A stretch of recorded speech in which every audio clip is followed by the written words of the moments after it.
Always on.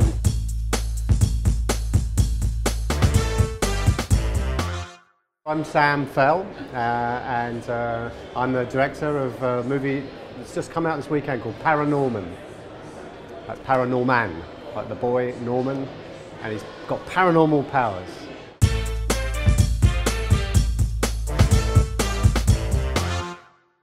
If I go back to the 1800s, the beginnings of film, I was, as a kid, I saw a lot of animation and I loved it. I think it was a golden time in this. I grew up in the 70s, so you know, it was the Clangers and Bagpuss, and there was some really amazing, quite surreal, quite strange stop frame animation around, you know, when I was growing up. And also Ray Harryhausen was like amazing to me. So I think it was just sort of in my consciousness, you know. And the other thing that was around at that time was the Monty Python shorts, the Terry Gilliam things, and my dad used to watch Monty Python and let me watch it too. So I always loved it, but I didn't really know what to do. I was one of those people who didn't really know what to do at school, and I was good at a lot of things, but I couldn't figure out what to do, so in the end, I just dropped out, actually. I just dropped out of like A-level, I think. I got that far, and then I just dropped out and didn't know what to do. And I fell in with a bunch of musicians, and I kind of like the idea of being in bands, and I like that scene. It's kind of cool and rebellious and different. So we all moved up to London to be in a band, and it didn't really work out. We were too unfocused, in truth. You know, we were kind of like, sort of lazy. Well, there were different kind of names. We didn't even have a permanent name. I did like one gig and it all kind of fell apart. And during that time I'd got into art, like sort of drawing, painting and stuff like that.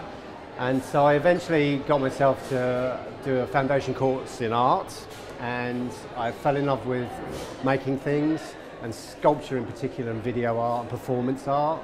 And I then got onto a degree course at Nottingham Polytechnic, and I was just doing crazy fine art stuff.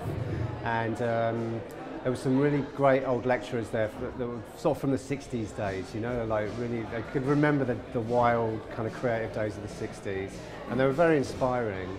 And so I started making, I fell in love with Jean Tinguely, who's a French sculptor who makes mechanical sculptures out of junk, and another guy called Ed Kienholz, who's an American sculptor. And I loved kinetic sculptures, and so I started making mechanical sculptures, but I was rubbish at engineering. I was absolutely crap at it, and so my sculptures kept breaking down, so it was embarrassing. I was always having to go and fix them. And so that was in the 80s, and it was an amazing time again in animation in the 80s. So Channel 4 and Claire Kitson were funding short films and bringing weird animation over from all around the world and putting it on Channel 4.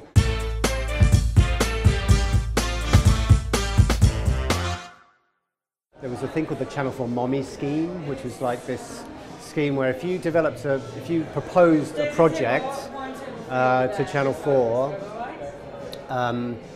they would give you, and you won, then you would get a prize. The prize would be to develop a film, a short animated film.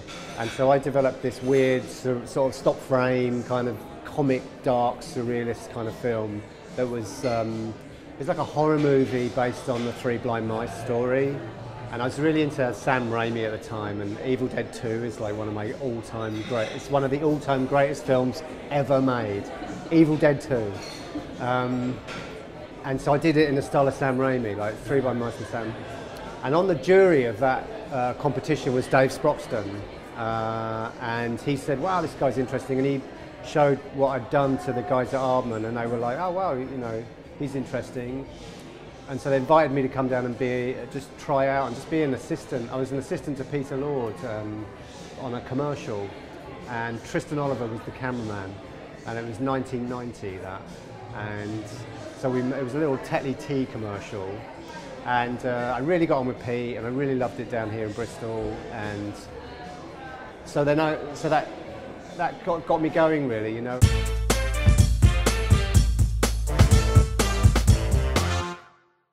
So I started working at Aardman regularly as an animator, and I kind of had that skill just naturally because I taught myself.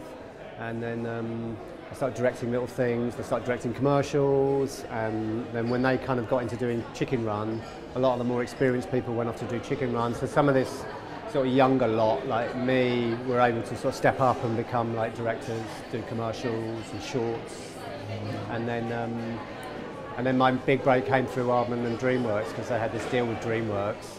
And I really wanted to do something longer, because I was kind of, 30 seconds is just not enough.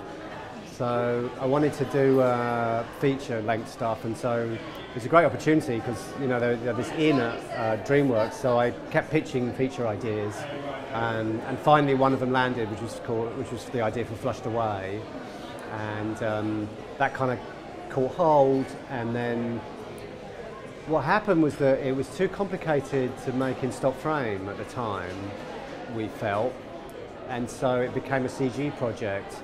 And Jeffrey Katzenberg said, "I will come to LA and make it in CG," and I was like, wanted to hang on to the project. So they didn't necessarily invite me. It was just like the project's going over there, and like I thought, well, I want to go with it. So I kind of hung on, and Peter Lord really went to bat for me and really sort of supported me, and Dave Sproxton and Aardman really backed me as a director, which was amazing.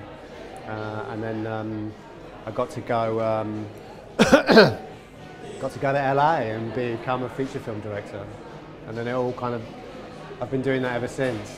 So I've been doing feature films for 10 years now, and the latest one is called Paranorman, and it's a stop motion animation. It was made at Leica, who made Coraline, and it's stop motion animation, but it's kind of mixture of that and some quite high tech stuff. So there's a lot of visual effects, green screen, and these rapid prototype faces. So it's yeah, that's my life. My God, yeah. Sorry, I went on a bit.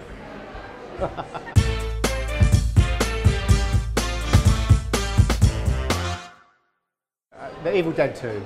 I wish I'd worked on The Evil Dead 2. It's just a fantastic film. It's funny and scary, and it's got so much energy.